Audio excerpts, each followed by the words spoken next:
யோவான் நற்செய்தி 19ஆம் அதிகாரம். பின்னர் பிலாத்து இயேசுவை சாட்டையால் அடிக்கச் செய்தான். வீரர்கள் ஒரு முள்முடி பின்னி அவர் தலையின் மேல் வைத்து செந்நிற மேலுடையை அவருக்கு அணிவித்தார்கள்.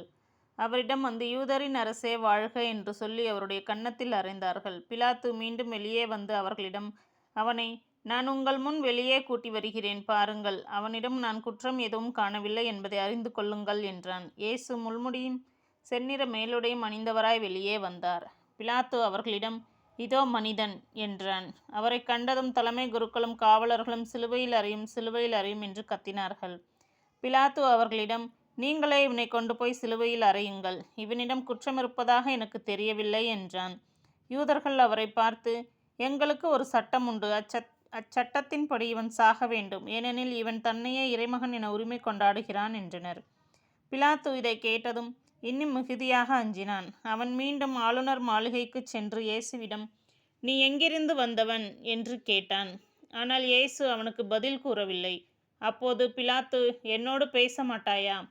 உன்னை விடுதலை செய்யவும் எனக்கு அதிகாரம் உண்டு, உன்னை சிலுவையில் அறையவும் எனக்கு அதிகாரம் உண்டு என்பது உனக்கு தெரியாதா என்றான். இயேசு மறுமொழியாக, மேலிருந்து அருளப்படாவிடில் உமக்கு என்மேல் எந்த அதிகாரமும் இராது. ஆகவே என்னை உம்மிடம் ஒப்புவித்தவன்தான் பெரும் பாவம் செய்தவன் என்றார். அது முதல் பிலாத்து அவரை விடுவிக்க வழி தேடினான். ஆனால் யூதர்கள், நீர் இவனை விடுவித்தால் சீசருடைய நண்பராய் இருக்க முடியாது, தம்மையே அரசராக்கிக் கொள்ளும் எவரும் சீசருக்கு எதிரி என்றார்கள். இவ்வார்த்தைகளை கேட்டதும் பிலாத்து இயேசுவை வெளியே கூட்டி வந்தான். கல்தலம் என்னும் இடத்தில் இருந்த நடுவர் இருக்கை மீது அமர்ந்தான். அந்த இடத்திற்கு எபிரேய மொழியில் கபத்தா என்பது பெயர். அன்று பாஸ்கா விழாவுக்கு ஏற்பாடு செய்யும் நாள். ஏறக்குறைய நண்பகல் வேளை. பிலாத்து யூதர்களிடம், இதோ உங்கள் அரசன் என்றான். அவர்கள், ஒழிக ஒழிக, அவனை சிலுவையில் அறையும் என்று கத்தினார்கள். பிலாத்து அவர்களிடம், உங்கள் அரசனை நான் சிலுவையில் அறைய வேண்டும் என்கிறீர்களா என்று கேட்டான். அதற்கு தலைமை குருக்கள், எங்களுக்கு சீசரை தவிர வேறு அரசர் இல்லை என்றார்கள். அப்பொழுது பிலாத்து அவரை சிலுவையில் அறையுமாறு அவர்களிடம் ஒப்புவித்தான். அவர்கள் இயேசுவை தம் பொறுப்பில் ஏற்றுக்கொண்டார்கள். இயேசுவை சிலுவையில் அறைதல். இயேசு சிலுவையை தாமே சுமந்து கொண்டு மண்டை ஓட்டு இடம் என்னும் இடத்திற்கு சென்றார்.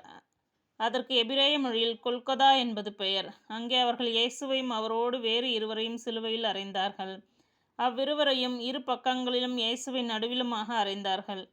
பிலாத்து குற்ற அறிக்கை ஒன்று எழுதி அதை சிலுவையின் மீது வைத்தான். அதில் நசரேத்து இயேசு யூதர்களின் அரசன் என்று எழுதியிருந்தது. இயேசு சிலுவையில் அறையப்பட்ட இடம் நகரத்திற்கு அருகில் இருந்ததால் யூதருள் பலர் இந்த குற்ற அறிக்கையை வாசித்தனர்.